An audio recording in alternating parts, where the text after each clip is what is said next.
Hello दोस्तों, आप कैसे हैं? आई होप आप मस्त तंदुरुस्त होंगे और आपकी तैयारी काफ़ी अच्छे तरीके से चल रही होगी, क्योंकि आपके सामने EMRS 2023 की काफ़ी बम्पर और गोल्डन अपॉर्चुनिटी के साथ ये वैकेंसी आई हुई है और मैं कोशिश कर रहा हूँ आपके सिलेबस को कंप्लीट करने का। दोस्तों, EMRS 2023 TGT PGT इंग्लिश के तहत मैं आपको नेशनल एजुकेशन पॉलिसी 2020 को कंप्लीट यहाँ पर करवाने जा रहा हूँ। उसकी थ्योरी और साथ ही साथ MCQ करवाएंगे। MCQ exam point of view से काफ़ी ज़्यादा इंपॉर्टेंट रहेगा। ये मैराथन है और मैराथन जानते ही हैं कि इसमें आपको कहीं नहीं जानी है। वीडियो चाहे जितनी लंबी हो, मैं इस पर कोशिश करूँगा ज़्यादा से ज़्यादा क्वेश्चंस को अटेम्प्ट करूँ। एक भी क्वेश्चंस आपको ना छूटे ये वीडियो देखने के बाद। तो आप मेरे साथ बने रहें और देखते रहें एडुको क्लासेस को। वीडियो पसंद आए दोस्तों तो ज़्यादा से ज़्यादा दोस्तों के साथ शेयर भी कर दीजिए, क्योंकि शेयरिंग इज केयरिंग। तो स्टार्ट करते हैं वीडियो। तो सबसे पहले जो जानेंगे दोस्तों कि न्यू एजुकेशन पॉलिसी था क्या, है ना। दोस्तों, यहाँ न्यू एजुकेशन लिखा हुआ है, जिसको नेशनल एजुकेशन पॉलिसी भी कहा जाता है। तो ये 21st सेंचुरी की पॉलिसी थी दोस्तों। इसके पहले 21st सेंचुरी में एक भी पॉलिसी नहीं आई थी एजुकेशन से जुड़ा हुआ। तो ये काफ़ी ज़्यादा इम्पॉर्टेंट हो जाता। और ये जो महाशय जो है ना, हमारे सर, ये दिख रहे हैं आपके स्क्रीन पर फोटो, ये आपके हैं कौन, बता दीजिए। Doctor K Kasturirangan. ओके, कस्तूररंगन जो है, इनके मिनिस्ट्री में इन्होंने इनकी कमेटी के अंदर इनकी कह सकते हैं अध्यक्षता के अंदर में ये पॉलिसी बनाई गई। दोस्तों, न्यू एजुकेशन पॉलिसी जो है 21st सेंचुरी की पहली पॉलिसी थी। ध्यान से ये वीडियो सुनते रहेंगे, लेक्चर को, और देखते रहेंगे। ये जो पॉलिसी है ना, नेशनल पॉलिसी ऑन एजुकेशन, 1986 के बाद से ये लाई गई थी। उसके बाद 1992 में ओके एक आपका संशोधन करके आया था। लेकिन उसके पहले सबसे फर्स्ट पॉलिसी जो आई थी वो आपका 1968 में आया था। 1968 ओके। 1968 के बाद इसी को जस्ट लास्ट डिजिट आगे पीछे कर देंगे ना, लेट वर्ड ये डिजिट को, तो ये हो जाएगा 86। तो 1986 दूसरा था, ठीक है। और एक 1992 में, 1986 को ही 1992 में कुछ एडिशन किया गया था, ठीक है। तो इसी को कहा गया प्लान ऑफ एक्शन। क्या कहा गया? प्लान ऑफ एक्शन कहा गया था, ठीक है। तो ये सब याद रखेंगे, क्योंकि इससे रिलेटेड काफ़ी ज़्यादा क्वेश्चंस बनते हैं। तो 1968 पहला पॉलिसी था, फर्स्ट पॉलिसी 1968। 1986 सेकेंड टाइम, उसको फिर संशोधन करके अमेंडमेंट करके 1992 plan of action. And then 21st century की पॉलिसी थी new education policy, national policy on education, मतलब न्यू एजुकेशन पॉलिसी या नेशनल एजुकेशन पॉलिसी भी कहते हैं, 2020 को। दोस्तों, यहाँ पर सबसे बड़ी बात है कि ये जो है ministry of education formed committee के अंदर में डॉक्टर के कस्तूररंगन थे, इन्हीं की अध्यक्षता में बनाई गई। और सबसे बड़ी चीज़ यहाँ से भी क्वेश्चंस निकल के आते हैं कि इसका फाउंडेशनल पिलर्स कितने हैं। तो दोस्तों, 5 फाउंडेशनल पिलर्स हैं।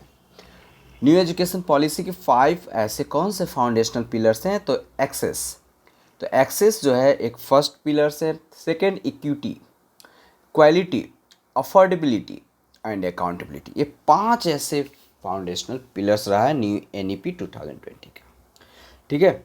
इस पॉलिसी को अलाइंड किया गया, मतलब एक एजेंडा, एक टारगेट से सेट की गई है। 2030 तक सस्टेनेबल डेवलपमेंट को अचीव कर लेना है, जो जो कमियां हैं जो पूरा करना है, ठीक है। अगर हम बात करें आगे, तो नेशनल एजुकेशन पॉलिसी जो 2020 आया, वो proposes various reform in school and higher education में, मतलब स्कूल, हायर एजुकेशन, यहाँ तक कि टेक्निकल एजुकेशन की बात करती है। तो ये काफ़ी ज़्यादा इम्पॉर्टेंट है 21st सेंचुरी में ऐसी पॉलिसी, क्योंकि हमारे यूरोपियन कंट्री या फिर चाइना में इस तरह का पॉलिसी पहले से स्टार्ट हो चुके हैं।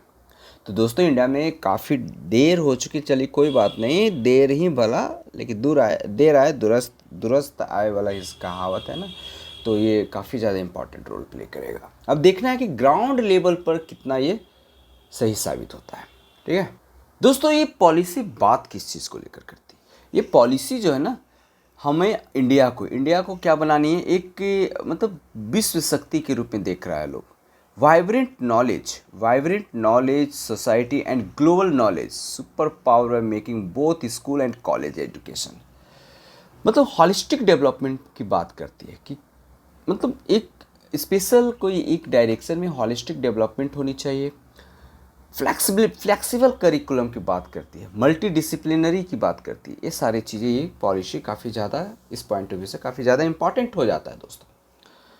ये जो मतलब आपको मैं ये बता दिया है कि फर्स्ट पॉलिसी जो आई थी आपका 1968 में, ठीक है, कोठारी कमीशन के रिकमेंडेशन पर ये फर्स्ट पॉलिसी आई थी।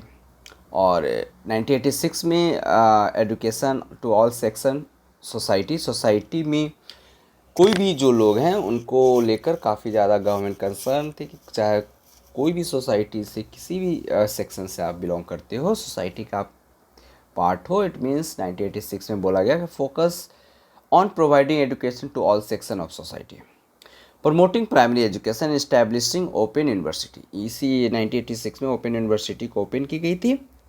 बाद में प्लान ऑफ एक्शन इसमें स्पेशल एम्फेसाइज होती है, childhood care and education and the universalization of elementary education को ये इसमें संशोधन की जाती है। दोस्तों आपको पता होना चाहिए कि पहले MHRD काम करता था, ठीक है, ministry of human resource development. अब इसकी जगह पर एजुकेशन मिनिस्टर कर दिया गया। वेरी वेरी इंपॉर्टेंट, ये भी एग्जाम्स में आ सकते हैं, तो इसलिए इसको नोट डाउन कर लोगे आप, ठीक है।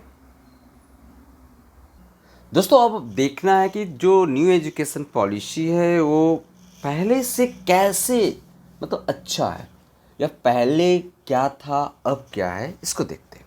यहाँ पर आपको एक डायग्राम के थ्रू मैं आपको दिखाने की कोशिश कर रहा हूँ।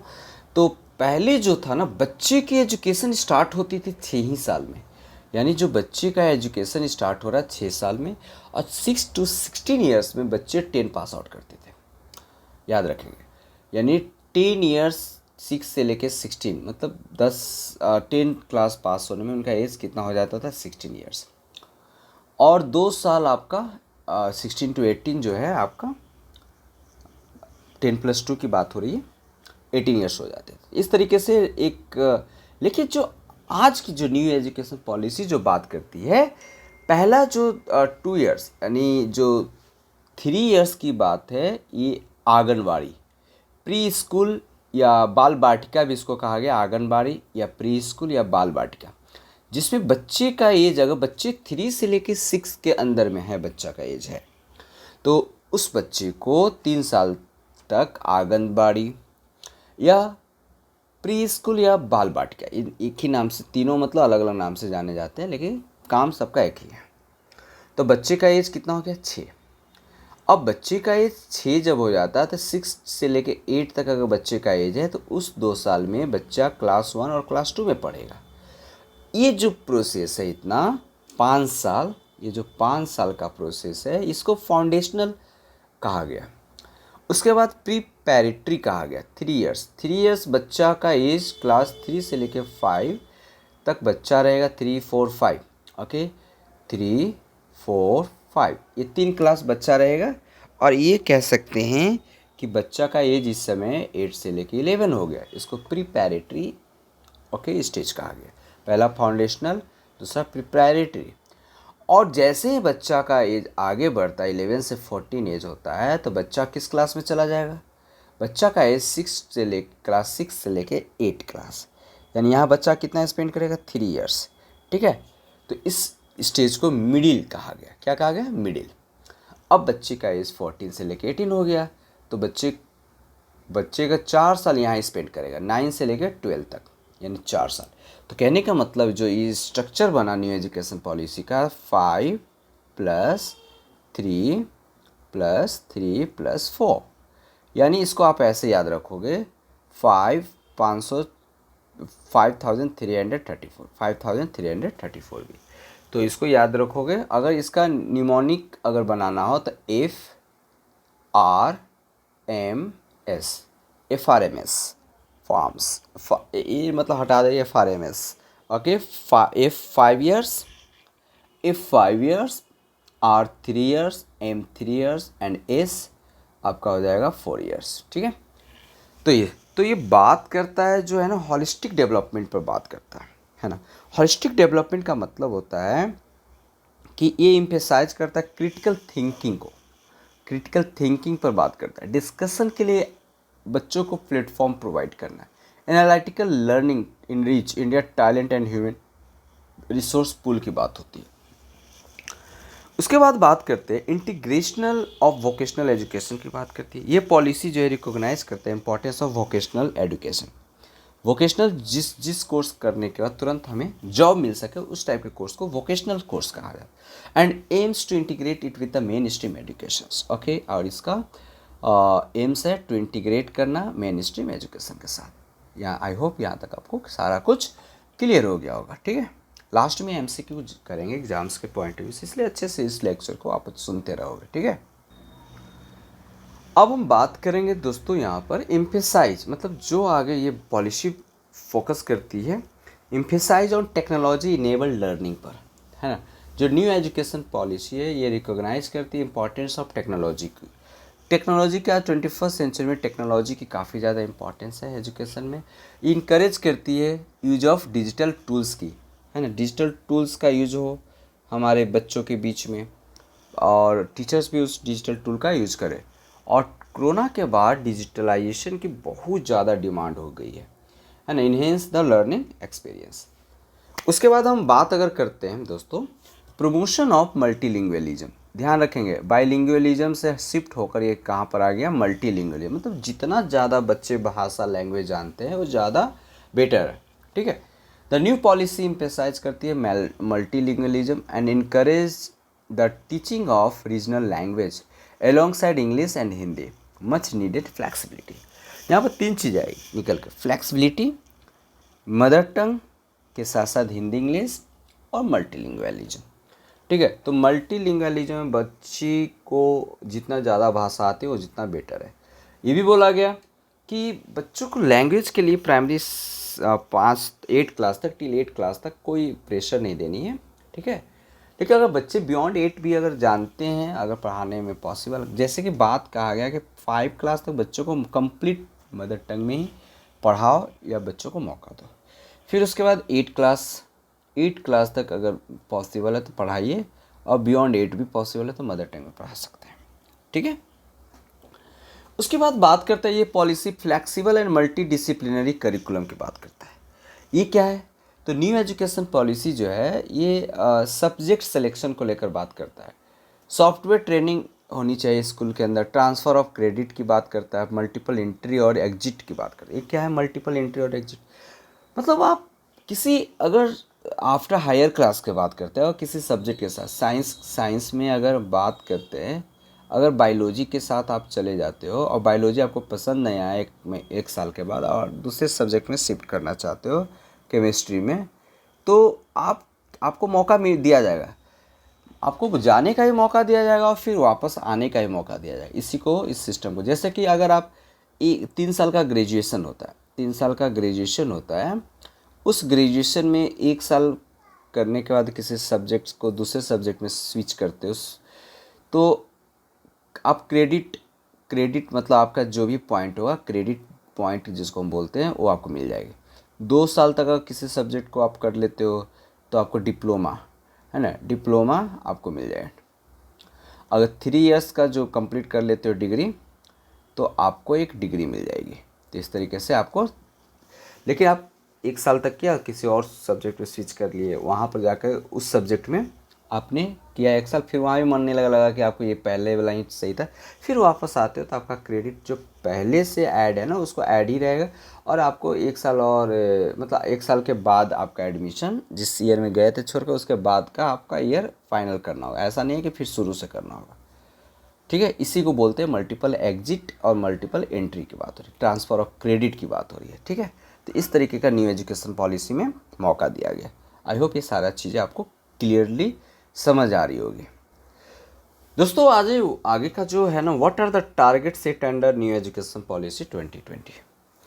तो यूनिवर्सलाइजेशन की बात होता है, सर्वभीकरण, universalization education from early childhood, सबको शिक्षा मिले, इस कंसेप्ट के साथ आगे मतलब बच्चों का early childhood care and education की बात हुई, ECC से लेकर secondary education by 2030। Okay, aligning with SDG 4, उसके बाद बात करते हैं attaining foundational learning and numeracy skills through mission by 2025, यानी 2030 तक आपका सेकेंडरी एजुकेशन का जो early childhood care and education है उसको कंप्लीट कर लेना है। और foundational learning and numeracy skill जो है नेशनल मिशन इसको 2020 तक टारगेट को पूरा करना है। 100% ग्रॉस इनरोलमेंट रेशियो, यानी 100% बच्चे की प्रेजेंटेशन की बात हो रही है, इनरोलमेंट की बात हो रही है प्री स्कूल में, प्री स्कूल से लेकर सेकेंडरी लेवल 2030 तक। उसके बाद 50% gross enrolment ratio higher education की बात हो रही है, 2035 तक टारगेट सेट किया गया। ब्रिंग बैक 2 करोड़ चिल्ड्रेन, है ना, 2 करोड़ जो बच्चे स्कूल से बाहर हैं, किसी कारण बस उनकी स्कूल छूट गई है, उनको वापस लाना है, मेन स्ट्रीम के साथ उनको जोड़ना है, ओपन स्कूलिंग सिस्टम के साथ जोड़ना है। इस तरीके का प्रोविजंस किया गया है। Teacher to prepare for assessment reform by 2023। Inclusive सारे लोगों को विदाउट एनी डिस्क्रिमिनेशंस, ओके, क्या करना है, सेग्रीगेट किए बिना, विदाउट एनी सेग्रीगेशंस, उनको इंक्लूसिव एजुकेशन के साथ जोड़ना है। इक्विटेबल का मतलब होता है दोस्तों, इक्वल और इक्विटेबल का मतलब होता है कि अगर किसी को नीड है, नीड के अकॉर्डिंग हम उसको क्या करेंगे, सुविधा प्रोवाइड कर सकते हैं। ओके, तो 2030 तक इस तरीके का टारगेट दिया गया है। बच्चों को एक हॉलिस्टिक प्रोग्रेस कार्ड, बच्चे की जो है self 360 degree assessment, very very important, 360 degree assessment की होलिस्टिक डेवलपमेंट की बात करती है। होलिस्टिक का मतलब पूरी कंप्लीट डेवलपमेंट की बात करती है। 360 डिग्री असेसमेंट इसी को कहते हैं। सेल्फ असेसमेंट बच्चा कर सकता है, टीचर असेसमेंट कर सकते हैं, पीयर असेसमेंट कर सकता है, एक दोस्त का असेसमेंट कर सकता है। तो यहाँ पर हॉलिस्टिक प्रोग्रेस कार्ड दिया जाएगा, ठीक है ना। वो हॉलिस्टिक डेवलपमेंट किस चीज़ के बारे में हो रही है, तो cognitive, mental, affective and psychomotor, physical, okay, और ये सोशल की बात हो रही है। ये 3 चीज़ें डेवलपमेंट की बात करती है, ठीक है दोस्तों। और इस पॉलिसी की क्या क्या फीचर्स हैं उस सारे को डिस्कस करेंगे, ताकि एग्जाम्स के पॉइंट ऑफ व्यू से काफ़ी ज़्यादा हेल्पफुल होगा। आपको कहीं जाने की ज़रूरत नहीं, चाहे जितना भी टाइम हो जाए कोई फ़र्क नहीं पड़ता है। मैं कोशिश करूँगा इसको जल्दी समेटने का, फिर भी कोई बात नहीं, अगर वीडियो लंबी होती है तो कोई नहीं, आपके लिए हेल्पफुल होगा। Attaining foundational literacy and numeracy की बात हो रही है। As a urgent and necessary pre requisite to learning. New Education Policy 2020 calls for setting up a national mission on foundational literacy and numeracy. इस तरीके से जो urgent and necessary pre requisite जो रिक्विजिट टू लर्निंग है, इसमें national mission of foundational literacy की बात कही गई है and numeracy, NM, NFLN, okay. Reform in school करिकुला and pedagogy की बात है, यानी स्कूल करिकुला यानी करिकुलम है उसकी रिफॉर्म करने की बात कही गई है और पेडागॉगी को सुधारने की बात कही। Student will have increase flexibility, बच्चों को एक मतलब रिजिडिटी की जगह पर फ्लैक्सिबिलिटी की बात कही गई है। Flexibility and choice of subject अपने अकॉर्डिंग चूज कर सकते बच्चे। दूसरी बात हो कर रहा है policy, there will be the no rigid separation, मतलब रिजिड सेपरेशन नहीं होनी चाहिए between the arts and science, between curricula extra curricula. मतलब पहले जो साइंस का स्टूडेंट ह्यूमैनिटी नहीं पढ़ सकते थे, ह्यूमैनिटी का स्टूडेंट साइंस नहीं पढ़ता, अब एक ह्यूमैनिटी का बच्चा साइंस भी पढ़ सकता है, साइंस का बच्चा ह्यूमैनिटी भी पढ़ सकता है। Activity and between vocational and academic streams, vocational education will start in school form. Vocational education जो है आप 6 क्लास ग्रेड से इंटर्नशिप, इनको 15 दिन के लिए इंटर्नशिप दिया जाएगा बच्चों। क्लास 6 में जब बच्चे रहेंगे तो इनको 15 डेज के लिए आउट ऑफ स्कूल कहीं पर एक इंटर्नशिप के लिए भेजी जाएगी, उस सर्टिफिकेट उनको वोकेशनल एजुकेशन में आगे चल के हेल्प होगा। एक मतलब उनकी चॉइस के बेस्ड पर आपके बच्चे अगर एजुकेशन में स्पोर्ट्स खेलते हैं या कोई मैकेनिकल चीज़ें सीखते हैं, आर्ट एंड क्राफ्ट सीखते हैं, तो इसके लेकर 15 दिन का एक स्पेशल इंटर्नशिप दी जाएगी बच्चों को कहीं पर भेजकर, और उसको सर्टिफिकेट दिया जाएगा। आई होप आपको ये पॉइंट क्लियर हो रही है। टीचर ट्रेनिंग एंड मैनेजमेंट की बात कर रही है पॉलिसी, मतलब जो एग्जिस्टिंग बीएड जो प्रोग्राम है फॉर टीचर ट्रेनिंग के लिए will be replaced by 4 year integrated programme. अभी जो है बीएड 2 ईयर्स के लिए होता है और उसको रिप्लेस करके 4 ईयर कर दिया गया है। इसका मतलब ये हुआ कि आप इंटर करने के तुरंत जस्ट बाद 3 years ग्रेजुएशन और प्लस 1 year बीएड, यानी 4 साल टोटल बीएड के नाम से आपको इंटीग्रेटेड प्रोग्राम से के नाम से जाना जाएगा। ठीक है। National curriculum frame with high quality content, इसमें हाई क्वालिटी कंटेंट रहेंगे, पेडागोजी रहेगा, प्रैक्टिकल ट्रेनिंग भी रहेंगे, ये सारी चीज़ें। उसके बाद हम बात करते हैं national curriculum framework for teacher education will be formulated bye national council of teacher education NCT. National curriculum framework जो है, जो टीचर एजुकेशन जो फॉर्मुलेट किया जाता है national council for teacher education NCT. ये क्वेश्चन आपका आ भी सकता है, याद रखें। एनसीटी का full form national council for teacher education, national council for teacher education is consulted with NCERT. NCERT के साथ ये एक करिकुलम फ्रेमवर्क टीचर्स के लिए बनाया जाएगा। Multilingualism and the power of language, इस पॉलिसी हैज इम्फेसाइज करता है मदर टंग को as the medium of instruction. Instruct करने के लिए आप मदर टंग का यूज कीजिए जब तक बच्चा 5 क्लास में, बट इसको आगे ग्रेड 8 तक या फिर उससे आगे रख सकते हैं, लेकिन 5 तक एकदम मस्ट बी कंपलसरी। संस्कृत को all levels schools higher education कहा गया है as an option for students including in the 3 language formula. यानी संस्कृत हमारा कल्चरल लैंग्वेज है। कल्चरल मतलब जो कह सकते क्लासिकल कह सकते, कल्चरल नहीं, क्लासिकल की बात करें। जैसे क्लासिकल बात किया गया है कि ऐसे लैंग्वेज जो इंडेंजर्ड मतलब ख़त्म हो रहे, तमिल, ओके, तेलुगु, मलयालम, इस तरीके का जो लैंग्वेज है उसको क्लासिकल लैंग्वेज कह सकते हैं। संस्कृत, तो संस्कृत जो लोग का इंटरेस्ट घट रहा है, डिसअपॉइंटेड हो रहे हैं इस लैंग्वेज के प्रति, तो उसको कहा गया ऑप्शनल के रूप में सब जगह, हायर मिडिल सब जगह इसको रखना है। असेसमेंट एंड एक्रीडिएशन की बात हो रही है। The new national assessment centre performance परख, एक परख प्रोग्राम को लॉन्च किया गया है ना, कि असेसमेंट करने के लिए परख का यूज किया गया। तो क्या है भाई, तो देख लेते हैं इसको। परफॉर्मेंस को चेक करने के लिए, असेसमेंट करने के लिए परख को ये किया गया। ये फुल फॉर्म बहुत ही ज़्यादा पूछा जा रहा है एग्ज़ाम्स में, सारे टीचिंग एग्ज़ाम्स में, चाहे जो भी हो, ये आरएमएस हो या फिर केवीएस हो या फिर अनदर एग्ज़ाम्स हो, ओके। तो इन सारे टीचर्स एग्ज़ाम्स में इसको पूछा जा रहा है।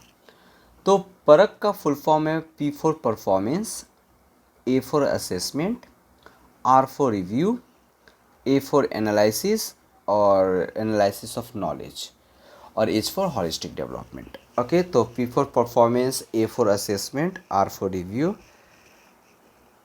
A for analysis of knowledge और K फॉर नॉलेज, ओके, और H फॉर हॉलिस्टिक डेवलपमेंट। ये स्टैंडर्ड सेटिंग बॉडी है, ठीक है, जिससे हम क्या कर सकते हैं, असेसमेंट कर सकते हैं। हायर एजुकेशन की अगर हम बात करें, हॉलिस्टिक मल्टी डिसिप्लिनरी एजुकेशन की बात कही गई है हायर एजुकेशन में। According to this policy, board based multidisciplinary holistic undergraduate education with flexible curricula, इसमें भी करिकुलम फ्लैक्सीबल होगी। Creative combinations of subject, integrated vocational education की बात कही गई है। Multiple entry and exit point with appropriate certification, मैंने आपको बता दिया। एक होता है academic bank of credit, academic ABC, academic bank of credit, जो इस्टेब्लिश किया जाएगा। डिजिटल स्टोरिंग एकेडमिक क्रेडिट, जो क्रेडिट की मैं बात कर रहा था उसको लेकर, okay. Higher education, okay.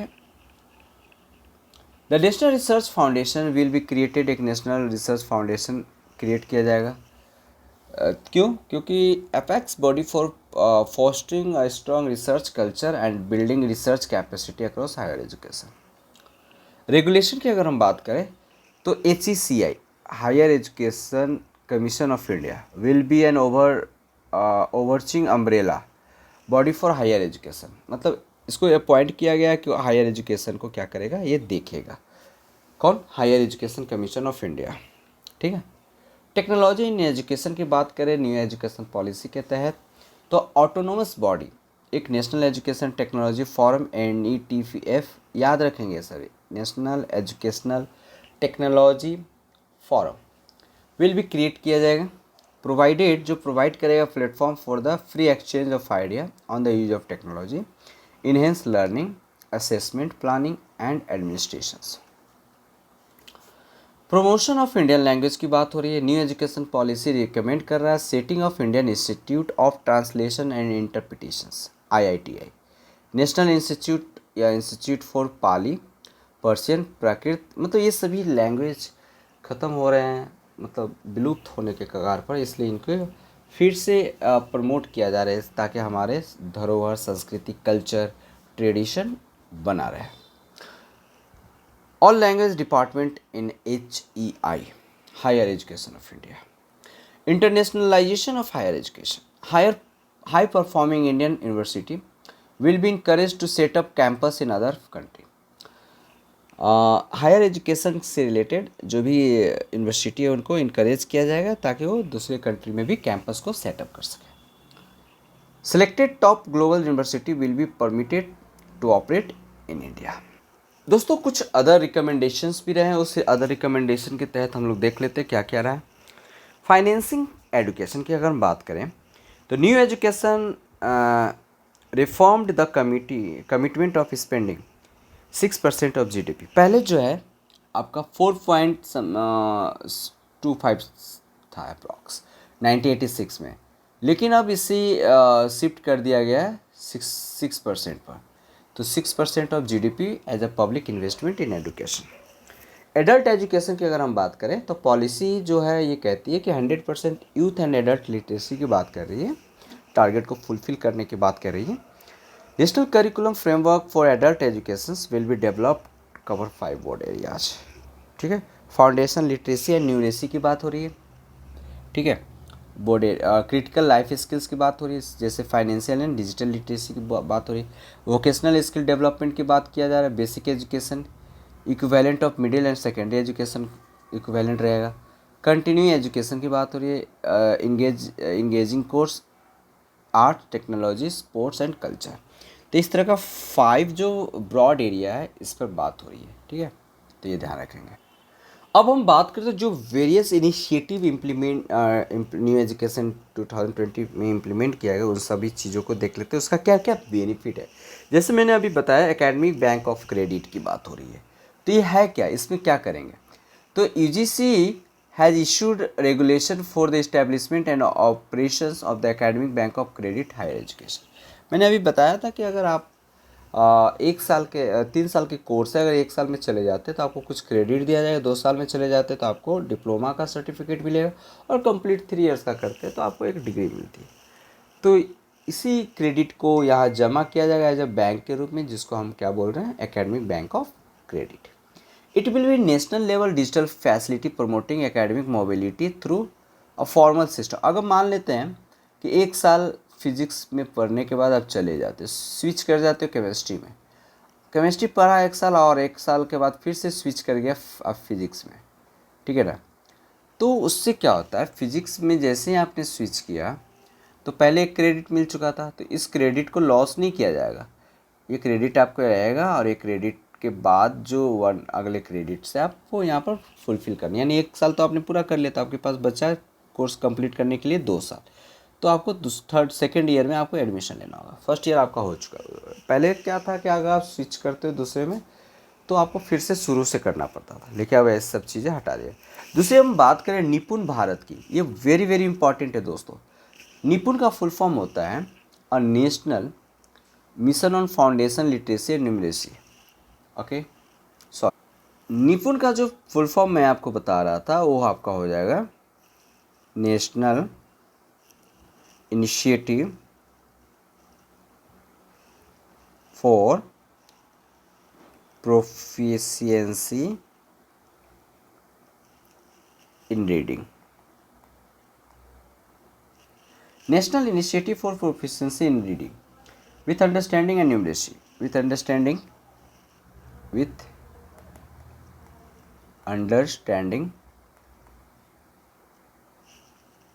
and numeracy। इस तरीके से चीज़ें यहाँ पर समझ में आता है।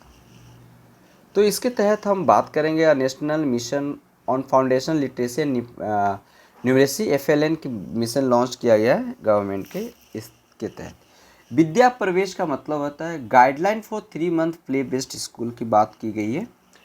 Preparational module of grade first, ठीक है। Children have been developed, Vidya Pravesh के तहत ये किया जाएगा। First year engineering programme in regional language, AICT made provisions for technical education in regional language. National digital education architecture की बात हो रही है। Union budget 2020 and 22 announce setting up a national digital education architecture with a major emphasize on strengthening the country digital infrastructure for education की बात हो रही है, ठीक है। चलिए आगे देखते हैं। Structure assessment for analysing learning levels, सफल, सफल का फुल फॉर्म यह है, आप इसे याद रखेंगे। Structured A for assessment for analysing learning levels. Shuffle to be introduced in CBSE schools for grade 3, 5 and 8 from 2021 to 22. It focused on testing for core concept. ये core concept की testing पर focus कर रहा है। Application based questions रहेंगे and higher order thinking skills. Online degree programme की अगर हम बात करें तो universal grant commission UGC 2021 allowed university to offer online degree course and expand further in the educational sector. Availability of multidisciplinary streams in institute की अगर हम बात करें तो institutions and college including IIT Delhi, IIT Roorkee, IIT Kharagpur are gradually expanding to include non-engineering course to offer students and extend opportunity to earn new discipline. चलिए आगे देख लेते हैं। आगे हम बात करेंगे अब MCQ की, तो MCQ को डिस्कस करते हैं वन बाय वन आपको। चलिए वेरी सिंपल, आपके सामने ये रहा। Who was the chairman of new education policy 2020 drafting committee? तो कौन है? Doctor K Kasturirangan. ओके, तो option B is correct. When the next question पर मूव करते हैं। When the union cabinet did approved the new national education policy, तो इसका answer आप मुझे बताइए प्लीज। चलिए इसका आंसर क्या हो जाएगा आपका 29 जुलाई 2020 को, ठीक है। आगे देखते हैं। चलिए very simple, new education policy 2020 the current 10+2 system B replaced bye new curricular structure. What is the new curricular structure?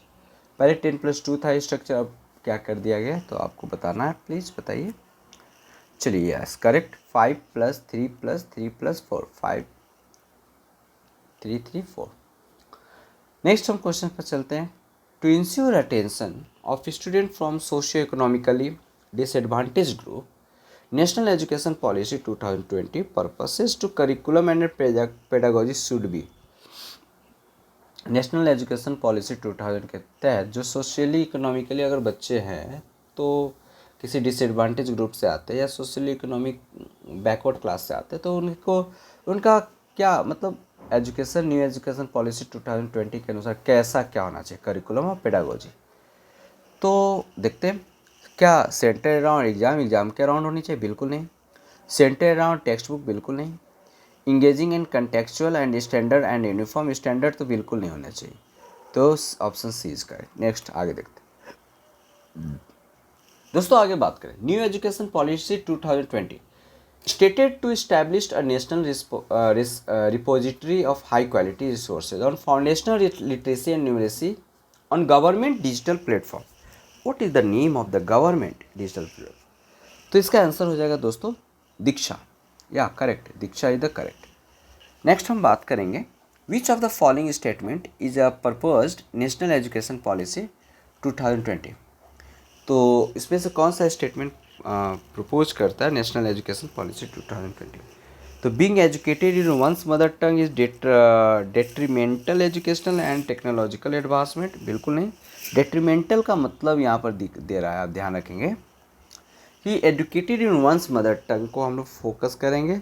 Mother tongue में अगर हम पढ़ाते हैं तो एजुकेशनल और टेक्नोलॉजिकल एडवांसमेंट क्या हो जाएगा, ख़त्म हो जाएगी। नहीं, बिल्कुल नहीं होगी भाई, ऐसा नहीं है। School should encourage children to learn and speak English as their first language. मतलब बच्चों को स्कूल ये कहेगा कि भाई इंग्लिश पढ़ो क्योंकि इंग्लिश तुम्हारा फर्स्ट लैंग्वेज है, इसको फोर्स करेगा, प्रेशर बनाएगा, ऐसा नहीं, बिल्कुल नहीं। Multilingualism has great cognitive benefit for young students. क्या bilingual approach confuses student and hampers learning? Bilingual कभी भी या मल्टीलिंगुअल कभी भी लर्निंग को हैम्पर्स नहीं करता, ख़त्म नहीं करता है, तो इसलिए multilingualism is correct answer, option second third C. Okay, next move on, next question. दोस्तों आज हम बात करेंगे नेक्स्ट क्वेश्चन में, what is the full form, 7 number, what is the full form of ABC। अभी मैंने बताया था एकेडमिक बैंक ऑफ क्रेडिट, क्या हो जाएगा answer, academic bank of credit. Next, what is the full form of Meru, Meru का full form क्या होता है दोस्तों बताइए, multi disciplinary education and research university, या करेक्ट, आपका ये सही है क्योंकि multi disciplinary education research undertaking, ये गलत है, अंडरटेकिंग नहीं होगा, यूनिवर्सिटी होगा, ठीक है, तो यूनिवर्सिटी होगा आंसर, ठीक है। चलिए, how many the fundamental principle mention in national education policy, चलिए तो कितने थे फंडामेंटल प्रिंसिपल्स, तो 5, करेक्ट 5। दोस्तों क्वेश्चन नंबर 10 की ओर मूव करते हैं। क्वेश्चन ये कह रहा है कि एट द प्राइमरी लेवल पर नेशनल एजुकेशन पॉलिसी 2020 प्रपोसेस करता है, कहता है कि as the medium of instructions across the nation, तो हमें प्राइमरी लेवल पर कौन सा लैंग्वेज की बात कर रही है according to national education policy 2020, Hindi no, English no, Sanskrit no, mother tongue या होम लैंग्वेज में पढ़ाना है, ठीक है, फोकस करनी है, तो option D is correct. Question number 11, the aim of assessment according to national education policy 2020, तो द एम क्या जो होनी चाहिए national according to national education policy, testing rote memorization, बिल्कुल नहीं, रोट मेमोराइजेशन जैसे ही आ गया नेगेटिव है। मेजरिंग रिप्रोडक्शन एंड रिकॉल, नहीं, रिकॉल और रिप्रोडक्शन पर मतलब ये नहीं है कि रिकॉल करना है, याद करके तुरंत उसी को तुरंत जाके लिख देना है, ऐसा नहीं है। To support children in the process of learning, या करेक्ट, यानी बच्चों को सपोर्ट करना है पढ़ने के लिए, सीखने के लिए। Arrive at parameters to compare children across the country, नहीं कंट्री के बच्चों के साथ आप कंपेयर नहीं करेंगे, सब बच्चे का अपना टैलेंट होता है भाई, सब में क्वालिटी होती है अलग अलग इंडिविजुअली, तो किसी को कंपेयर मत किया करो, कंपेयर नेगेटिव वर्ड है, तो ये आंसर गलत है, सी इज करेक्ट। ओके, चलो आगे देखते हैं। क्वेश्चन नंबर 12 की अगर हम बात करें, according to NEP 2020 the Indian education system produced great scholars, बोला गया कि new education great scholar produce करनी है भाई, जैसे कि चरखा हुए, नागार्जुन, तो इसमें यही बात किया गया कि इसमें से find out odd one from the list, उस लिस्ट में से किसकी बात नहीं की गई है। आर्यभट्ट की बात की गई, बच्चों को ऐसा बनाना है जो आर्यभट्ट की जैसा हो सके, ब्राह्मीर एंड भास्कराचार्य, तो किसको नहीं बात की गई थी, जेनोक्रेट्स, ये आंसर नहीं होगा, यानी option C is correct answer, ठीक है। आगे हम बात करते हैं, फर्स्ट एजुकेशन पॉलिसी पास की गई थी कब, तो बताइए आप, मैंने आपको पढ़ाया है, हाँ बिल्कुल सही, 1968, और दूसरा 1986, और तीसरा अभी जो मतलब प्रोग्राम ऑफ एक्शन एक आया था, है ना, POA 1992, और उसके बाद अभी 2002, है ना, 2020। फुल फॉर्म ऑफ परख, बताइए, परख आ गया ना, तो क्या होगा आंसर, जल्दी बताइए। चलो देखते हैं, पहला ऑप्शन है परख, performance assessment review and analysis of knowledge for holistic development, सही तो है, यानी ऑप्शन सही है, एक सही है, performance assessment review analysis of knowledge for highest development, नहीं ये नहीं, हाईएस्ट हो गया, नहीं होगा, performance assessment review analysis knowledge of holistic development.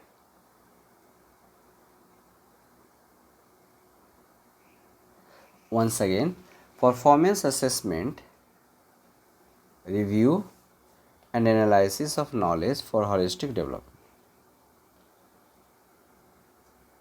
Okay, ये ऑप्शन है और ये ऑप्शन सेम है, ये नहीं होगा, चलो आगे देखते हैं। What is the full form of NCT, NCT का फुल फॉर्म क्या होता है, national council for teacher education, national council for teacher education, national council for teacher education, यानी ऑप्शन ए इज करेक्ट, ठीक है। Question number 16 is the comprehensive and integrated flagship program of the government of India to attain the universal elementary education in the country in a mission mode, तो बताइए, universal elementary universalization की बात हो रही है, सार्वभौमिकरण, सभी के लिए एजुकेशन, किस मिशन के तहत था? एकलव्य मॉडल बिल्कुल नहीं, नई तालीम नहीं, सर्व शिक्षा अभियान, सर्व शिक्षा अभियान के तहत कहा गया था, लेकिन 1986 में इसको रिकमेंड किया गया था, 1986 से ही। सभी जैसे पॉजिटिव चीज़ें जो होती है, जैसे न्यू एजुकेशन 2020 जो बना है, तो पुराने जो अच्छी चीज़ें रहे हैं, रिकमेंड किए गए हैं पॉलिसी, उसको एडॉप्ट कर ली गई है, बाकी को उसमें सुधार किया गया, ऐड किया गया है ना। चलिए आगे देखते हैं दोस्तों। Question number 70, as per national education policy 2020 education must होनी चाहिए क्या? बी फोकस्ड वनली, यहाँ पर एक वनली वर्ड लग गया, जो क्या करेगा? नेगेटिव को, यानी आपको अगर थोड़ा सा कंसंट्रेट आप लोग हो तो आपका ये बन जाएगा सारा। वनली प्री डिटरमाइंड कंटेंट, पहले से जो निश्चित किया गया कंटेंट उसी पर ही फोकस करना है, सिर्फ बिल्कुल नहीं होगा। फोकस ऑन प्रॉब्लम सॉल्विंग, सो बच्चों को मौका देना है प्रॉब्लम सॉल्विंग करने का, ठीक है। Develop critical thinking among learner, बच्चों के बीच में कॉम्पिटिटिव फीलिंग, एक क्रिटिकल थिंकिंग डेवलप करना है। बी इंक्वायरी, बच्चों को खोजी बनाना है। ड्राइवन एंड डिस्कवरी ओरिएंटेशन, तो सेकेंड थर्ड फोर्थ जो ऑप्शन है, यानी ये करेक्ट। एज पर NEP 2020 की अगर हम बात करें तो the responsibility to develop adult educator framework has been given to which one of the following organization. तो बताइए आप लोग क्या होगा आंसर? NCERT दोस्तों, NCERT। ओके, चलिए आगे बढ़ते हैं।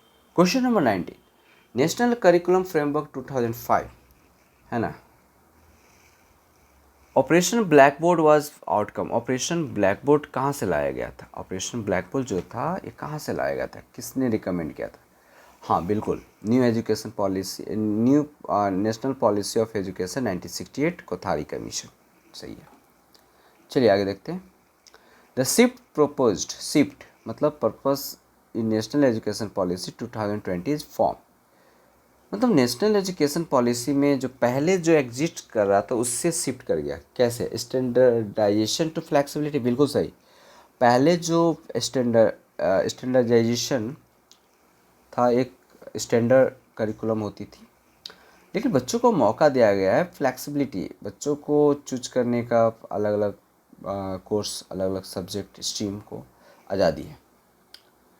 Formative to summative assessment, formative practical होता है दोस्तों, बच्चों काफ़ी ज़्यादा यहाँ पे एक्टिव होते हैं, लेकिन इसमें बच्चों का समेटिव असेसमेंट जजमेंटल होता है।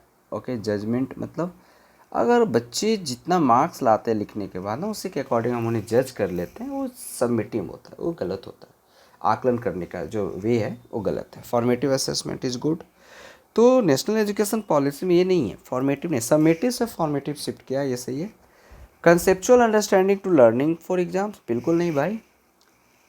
मल्टी डिसिप्लिनरी टू रिजिडिटी, नहीं, रिजिडिटी टू मल्टी डिसिप्लिनरी में शिफ्ट किया, तो यानी ऑप्शन ए इज करेक्ट, ठीक है। चलो आगे देखो। NCF 2005 is largely based on, किस चीज़ पर बेस्ड है भाई? बिहेवियरिज्म, कॉग्निटिज्म, ह्यूमैनिज्म या कंस्ट्रक्टिविज्म? तो कंस्ट्रक्टिविज्म यहीं बोला गया था, लर्निंग विदाउट बर्डन बोला गया था 2000, मतलब ज़्यादा पढ़ाई करो बाओ, लेकिन बैग जो है ना, उसको बैग को ज़्यादा भारी मत करवाओ, ठीक है। नेशनल क्वेश्चन नंबर 22 को देखते हैं। National education policy 2020 consider multilingualism, है ना। नेशनल एजुकेशन पॉलिसी 2020 जो है कंसीडर करता है मल्टी लिंग्वेलिज्म, बिल्कुल सही बात है। तो in hindrance in children learning as an asset in the classroom, hindrance children learning बिल्कुल नहीं होगा। And as a unnecessary complication teaching learning, नहीं भाई साहब, मल्टीलिंगुअलिज्म कोई भी कॉम्प्लिकेशन क्रिएट नहीं करता है। बैरियर है इंक्लूसिव एजुकेशन का, नहीं, ये एसेट है, क्लासरूम का एसेट है भाई, ठीक है।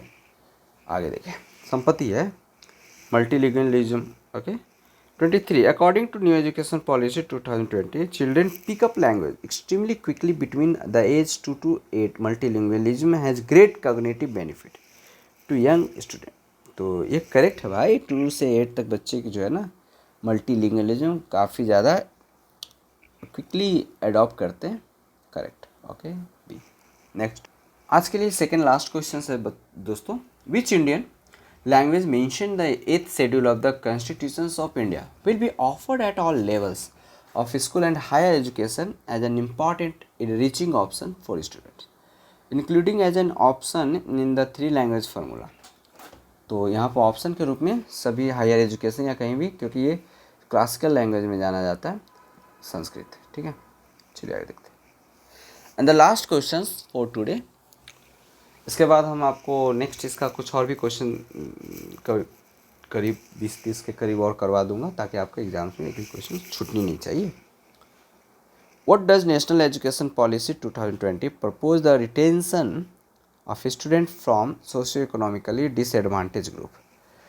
तो व्हाट डज नेशनल मतलब नेशनल एजुकेशन पॉलिसी जो है क्या करेगा, क्या एक्शन लेगा ऐसे बच्चों को जो सोशियो इकोनॉमिकली डिसएडवांटेज ग्रुप से बिलोंग करते हैं, जिस और जिनकी एजुकेशन छूट गई है। रोट लर्निंग नहीं, रोट लर्निंग रट्टा मारो नहीं, रट्टा नहीं मारना है। ठीक है, स्टैंडर्डाइजेशन और करिकुलम नहीं, स्टैंडर्ड वर्ड आया ना जो ख़त्म हो जाएगा। परफॉर्मेंस ओरिएंटेड टेस्टिंग या relatable and meaningful curriculum. Performance based नहीं भाई, रिलेटेबल एंड मीनिंगफुल करिकुलम की बात हो रही है। ठीक है, तो ये हो जाएगा ऑप्शन डी इज करेक्ट। ठीक है, तो आज यहीं तक रहने देते हैं, कल फिर आपको इसका कुछ रिस्ट MCQ करवा देता हूँ। तब तक अपना ख्याल रखेंगे, टेक केयर, तैयारी करते रहिए, कीप लर्निंग कीप प्रैक्टिसिंग। जय हिंद दोस्तों।